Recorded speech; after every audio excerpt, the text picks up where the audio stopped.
Paulo, você viu o que o ministro falou lá, o ministro da Educação? Muita besteira e ignorância. Vamos analisar isso. Imagina, fecha os olhos, escuta o barquinho no meio do mar, navegando. Imagina se todo mundo não remar esse barco junto. Para onde esse barco vai? Vamos falar sobre inclusão versus tolerância. Oh, meu Deus, mais um podcast.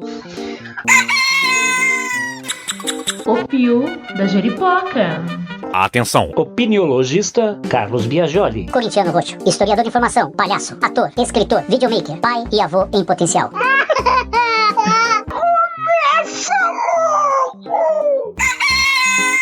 O Pio da Jeripoca. Bom, minha gente, estamos aqui hoje de novo, conversando com Paulo César da Silva, assistente social e um monte de outras coisas, Paulo. E aí? No canal dele e aqui no nosso. O canal dele, para quem não conhece, é o Desordem Criativa. Você dá um YouTube, você chega rapidinho e vai ver um monte de reflexão importante nos dias de hoje, no tocante à saúde mental como um todo, especialmente que nele fala da molecada, que é a criança e o adolescente. Paulo, o que nos inspira hoje a conversar é a pérola do ministro da Educação, seu Milton, trazendo aí à tona a questão da importância de separar pessoas com deficiência, como se a deficiência fosse uma sombrinha, não é em guarda-chuva, um imenso guarda-sol que abarca uma porção de peculiaridades, especificidades e um monte de particularidades, né? E está em consonância com a mentalidade que o governo federal tem se debruçado.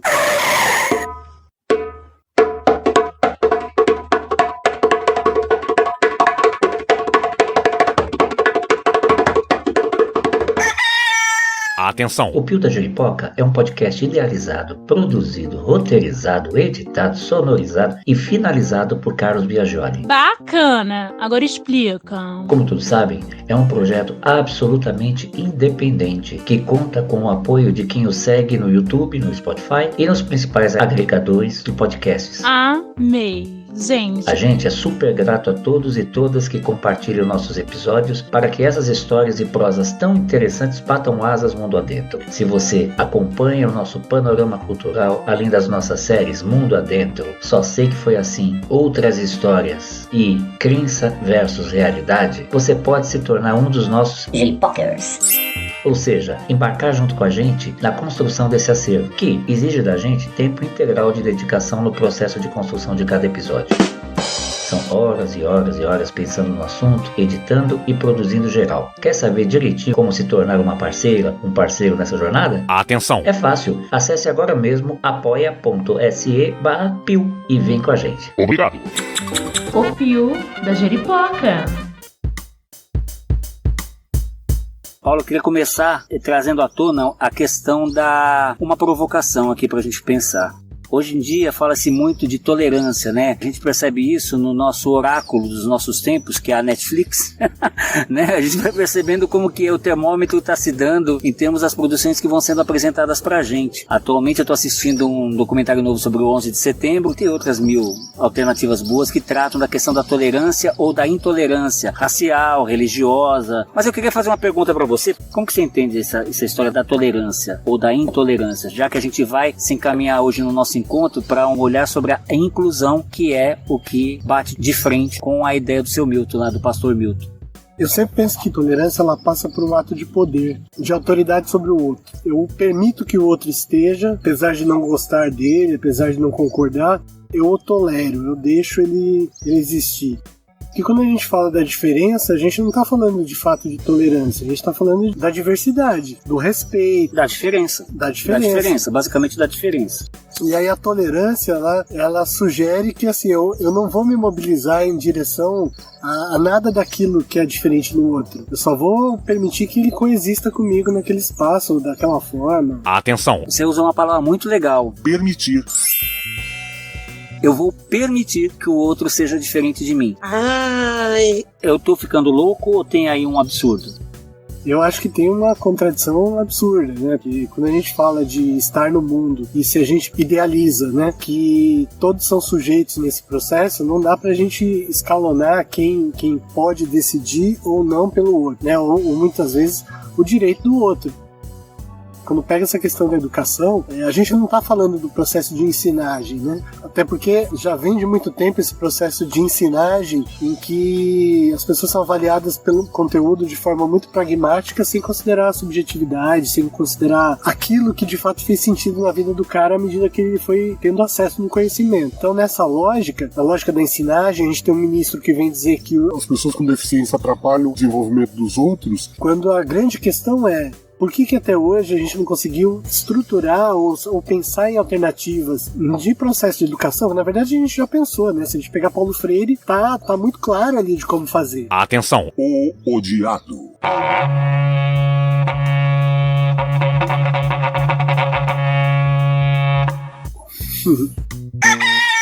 Tá curtindo? Compartilha. O Pio da Jeripoca. E é justamente isso, né? Porque ali tá claro como fazer, mas ele é odiado. Então, assim, não dá pra gente pensar em uma mudança de postura se a gente não pensar numa revisão das formas que são utilizadas pra nossa educação. Enquanto a gente ainda tiver a molecada sentando um atrás do outro numa carteira, olhando um pra nuca do outro, e ter um cara que tem o saber lá na frente, e que hoje a gente vê que tá cada vez mais complicado, porque ainda se continua utilizando recursos como escrever na lousa, quando a molecada tá o tempo todo no celular. Então, assim, tá cada vez mais distante. A lousa hoje tá muito maior. O problema é o acesso, né, a essa lousa, entre aspas, na grande parte do país. Não, e aí, nessa lógica, se a gente for pensar no universo do conhecimento, as figuras que têm alguma deficiência, eles estão muito lá atrás. Mas não estão lá atrás por causa da deficiência. Porque a deficiência, ela é uma questão da vida dos caras. Eu sempre falo isso do uso de droga, né? Mas também repito isso com relação à deficiência, que é uma questão. Isso não define a pessoa. A pessoa não é a deficiência. Não é à toa que não é só a semântica quando a gente fala se é pessoa com deficiência e não deficiente. Porque se a gente fala o deficiente, a gente diz que ele é deficiente em tudo. Fechou, né? Fechou. É um combo. Fechou e é aquilo. Aí é feio. E aí, quando a gente tá falando de educação, não é a questão... eu tenho um menino com autismo na minha sala, como é que eu vou ensinar ele o que tá no conteúdo programático da matemática pra todo mundo? E daí usa-se perversamente às vezes o discurso de que assim, e depois ele vai ser aprovado junto com todo mundo, isso é justo? Demais, deveras. O que abre aí também uma brechinha pra gente até, se fosse o caso, discutir sobre essa questão da cultura da competição, né? Uhum. Essa cultura da meritocracia, da prova, né? Da prova, do estar sendo testado, do estar sendo chancelado, né? Quando a aprendizagem não é, mas deveria ser já, teríamos condição, se quiséssemos nesse sentido, já deveria ser uma coisa do empírico para o teórico, sem dissociar o teórico, evidentemente, mas nesse percurso, né? Várias escolas já tentaram, já propuseram esse caminho, né? É um trabalho de tijolinho, né, Paulo? É uma coisa que parece que é secular. E a gente precisa partir da singularidade do sujeito. O sujeito, nesse caso, é a molecada. Tanto a molecada com deficiência, quanto os que não têm aquelas mesmas deficiências. Porque a gente está falando de molecada que não tem deficiência, mas que por vezes a gente está falando de gente que sofre violência, gente que sofre bullying, gente que não tem o que comer. As limitações são várias. O problema é que a nossa sociedade, que trata de uma forma medicalocêntrica, né? Rotula, esses daqui com CID e tal, eles já têm CID, eu tô pensando que aquela senhora ali não entendeu o que é CID. O que é CID? É o Código Internacional de Doença. Na verdade, é um código que descreve todas as características da patologia que aquela pessoa tem. Então, na nossa sociedade, a gente acostumou com essa ideia de que, assim, o médico declara aquilo e aí, a partir daquilo, a gente constrói as estratégias de cuidado. E não é assim que funciona. Assim não vale. Na verdade, a gente tem que construir os processos de cuidado, de interação, de relação a partir das potências, do que é produzido entre as pessoas. A deficiência, ela é algo que talvez precise ser apoiado de alguma maneira. Tá curtindo? Compartilha. O Pio da Jeripoca. Na verdade, a gente não tem que entender a deficiência como uma limitação, mas como justamente o indicativo daquilo que a gente pode contribuir para o outro, ele poder fazer parte com mais tranquilidade. E tem uma questão semântica aí, né, que a gente não pode esquecer também, que deficiência já pressupõe uma determinada medida vigente. Atenção! Deficiente a partir de que critério? Eu não estou desvalidando os critérios, eu estou colocando os critérios em foco. Que a gente sempre lembre que, se a gente for analisar historicamente, a gente vai ver zilhares de casos, de exemplos que se dizia que não era e depois passou a ser, e vice-versa. Por exemplo, o homem não voa, está lá no céu, inclusive até fora do planeta. Então, essas medidas que dizem que a coisa é fora da caixinha, que é fora do padrão, que é deficiente, que está abaixo da eficiência, é deficiente, também é uma coisa que historicamente vai sempre sendo colocado aí sob questionamento. Na tua ideia, em que medida que a gente colocaria de distância a tolerância da empatia? Então, eu acho que a tolerância, por vezes, ela nos leva à lógica capacitista, né? Pensando na deficiência. Aquele senhor ali naquele canto, todo certo, tá vendo ali naquele canto, ele não entendeu a lógica capacitista. Ele vai explicar, calma, ele vai explicar. Essa visão de que o cara, ele precisa atingir os objetivos de eficiência da sociedade ou os objetivos normativos que se estabelece para fazer parte dessa sociedade. Eu vou adequar o cara às normas e às demandas da sociedade com aquilo que são características dele, e por vezes é a diferença dele nesse processo, mas ao invés de pensar o espaço como um todo para incluí-lo e ele fazer parte do mesmo jeito que todo mundo, qual é a diferença disso, né? Ao invés de eu construir uma escada e uma rampa, eu posso construir só a rampa. Ela serve para todo mundo, mas eu ainda construo hoje a escada e a rampa. Eu gasto o dobro, porque eu não quero me reconhecer no mesmo espaço que esse outro. Então, porque eu acho que ali eu tenho uma vantagem de subir mais rápido. Então, ou porque está instituído culturalmente que o degrau é pra gente normal. Isso. Gente. Nessa lógica capacitista, a gente fica o tempo todo tentando criar estratégias de fazer com que as pessoas com deficiência elas sejam iguais ou mais próximas às que não têm deficiência. Como se não tivéssemos todos características diferentes. Mas por quê? Porque se parte de uma lógica, que é uma lógica capitalista, tal, que tem muito a ver com os meios de produção, com essa lógica de produção. Então, a gente não está falando de sujeito, a gente vai tratando as pessoas quase que enquanto objeto, que eles precisam ter uma funcionalidade X que alguém estabeleceu. Nossa, gente, isso me arrepia o óculos, pra você ter uma ideia. Porque eu não consigo não me lembrar de imagens, por exemplo, na lista de Schindler.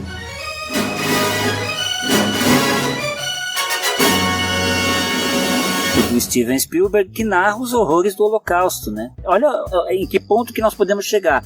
E quem pensa que a gente passou isso só no Holocausto está equivocado. Desculpa desiludi-lo ou desiludi-la. Desiludi-le. Está equivocado, porque isso não foi a primeira vez que a humanidade produziu. Basta a gente lembrar das cruzadas, lembrar da escravidão, lembrar de um monte de coisa. O próprio Império Romano fez isso a mancheia. E isso faz parte da mazela humana, que é, chegando ao ponto da eugenia, de descartar aquele que não serve. Não serve para qual critério?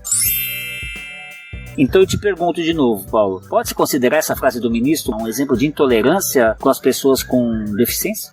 Eu acho que é mais que intolerância, né? É um discurso segregacionista, manicomial, porque quando você prega que aquelas pessoas precisam estar apartadas, e ele não tentou nem fazer um meio de campo para dizer assim, não. Porque nós entendemos que essas pessoas precisam de um cuidado especial. Não foi nem isso. A lógica foi: precisamos de um espaço apartado para estes, que estes atrapalham os outros. Ele não se preocupou sequer em fazer um discurso com uma falsa moral, pelo menos, sabe? Foi seco no rolê. E para aqueles que ainda acreditam que... mas a estrutura da educação ainda não contempla, ainda estamos no processo. A gente pode estar no processo que for, mas nada justifica desrespeitar os direitos humanos de uma pessoa, porque na nossa concepção a gente ainda não alcançou o ideal do que seria para essa pessoa estar em sociedade. Então quando a gente cria uma sala especial, a gente está criando um lugar apartado da sociedade. É um lugar que ele só vai conviver com pessoas com deficiência, o intervalo dele é horário separado. Isso também aqui em São Paulo principalmente tem financiado muitas escolas muito sacanas. Hashtag fica a dica. Escolas especiais que ganham um arrodo dinheiro do governo do estado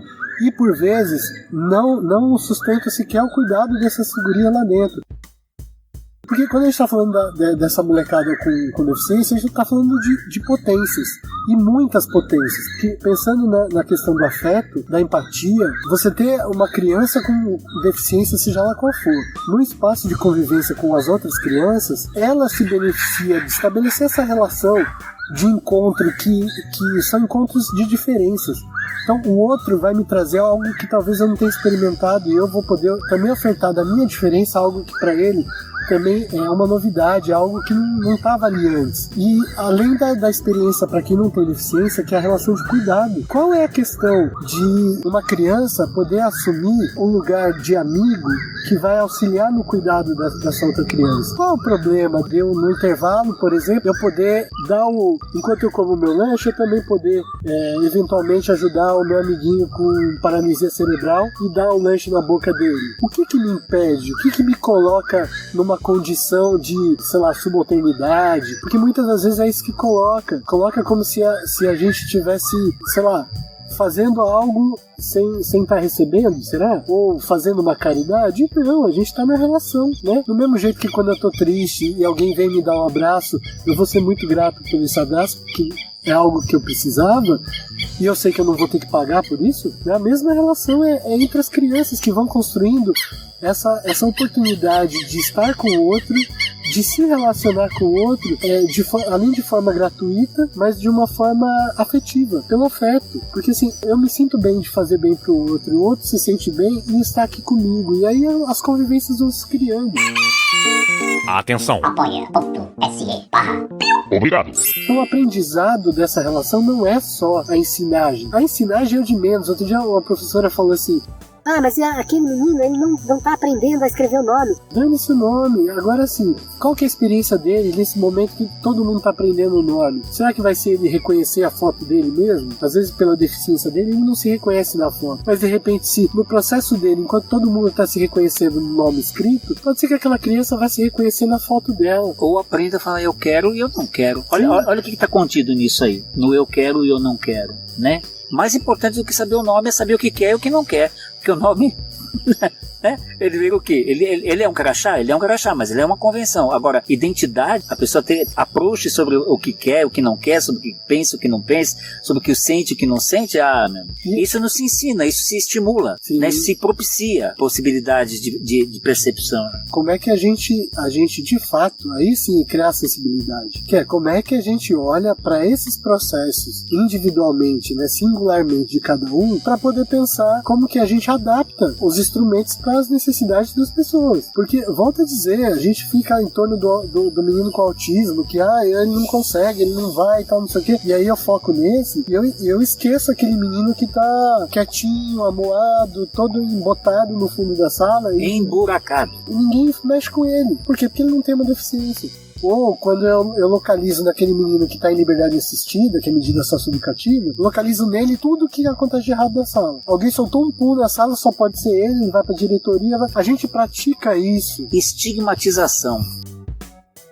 Eu preciso adaptar os espaços para as pessoas que dele vão fazer uso, e não o contrário. Hoje a gente tem um modelo que o modelo está pronto e a molecada tem que entrar dentro desse modelo e seguir a fila. Literalmente seguir a fila ainda, né? A gente está em fila. Eu imagino que tem transformações muito simples. Se a gente fizesse uma roda na sala com as mesmas carteiras e o professor estivesse sentadinho em uma dessas carteiras, fazendo a troca no mesmo nível de conversa, facilitador, né? Tudo já seria diferente. Agora, com a pessoa com deficiência, fica imaginando, não dá para eu dar o mesmo exercício para ele que eu dou para os outros. Mas e o contrário? Por que não dá para compartilhar com todo mundo aquele exercício que essa pessoa com deficiência consegue fazer e a partir daquele eu arborizar para aquilo que eu quero chegar com os outros? É fantástico pensar isso, porque daí o ponto de partida não foi o outro e esse não alcançou. Foi o contrário, foi esse e que daí esses conseguiram ir até um pouco mais.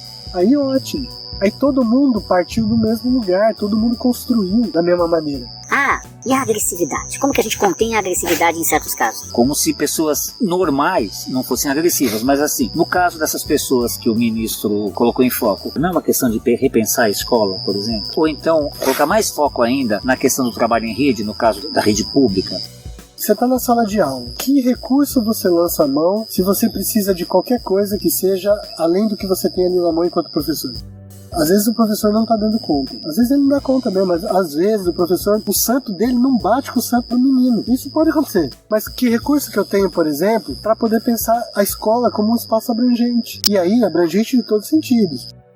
Sei lá, às vezes tem um menino que ele tá mais agressivo, tá vivenciando uma porrada de coisas e tal, não sei o quê, e eu me preocupo de conhecer esse menino, de saber o que pega na vida dele, de saber como que ele sente as coisas. E se eu tô vendo que hoje não tá legal, mas nessa pegada de conhecer ele, eu sei com quem que ele tem mais vínculo. Às vezes é com a tia da cozinha. Por que eu não lanço mão de chamar essa tia da cozinha, ou de repente dela ficar com ele um pouco lá no processo da cozinha, até fazendo alguma coisa lá, no sentido de dele se sentir acolhido, protegido de alguma forma, sei lá. Pela comunidade comunidade, né? No sentido mais nobre da palavra tribo. Cada criança, cada aluno pertence a todos, está sob a responsabilidade de toda a equipe, que é o que acontece, por exemplo, nos CAPs, né? Na saúde mental, na rede pública, que é um olhar transdisciplinar e tudo mais. Se o CAPS não trabalhar com a RAPS, ele vai ficar sozinho no rolê. Tá vendo aquele garoto ali?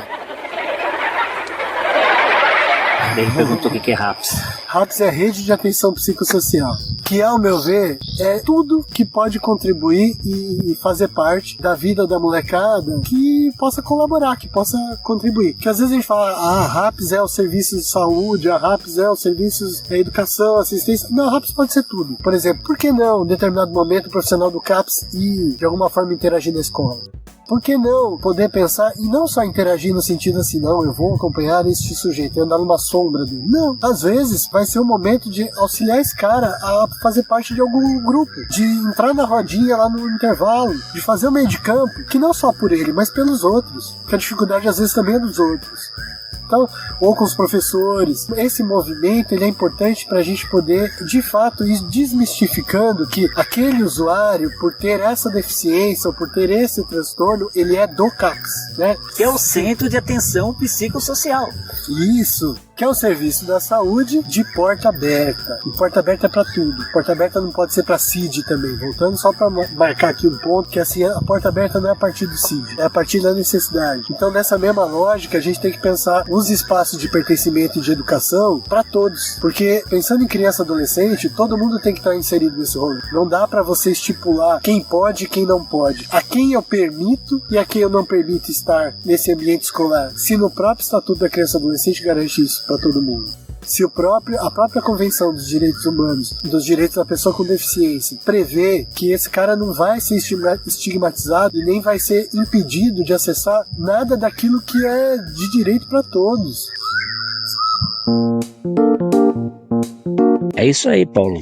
Esse foi o nosso episódio de hoje, e como eu gosto de sempre encerrar, pedir para que todos compartilhem nas listas que tenham a ver com esse tipo de debate, e fora delas também, para que a gente coloque essas pulgas aí na maior parte possível dos nossos contemporâneos, tá bom? Então, como eu sempre gosto de encerrar, Saravá, Axé, Shalom, Salam Aleikum, Namastê, Shanti, Voé, Allah Akbar, Opcha, Raush Raush. Ouvi amém? Saudações corintianas, científicas e democráticas.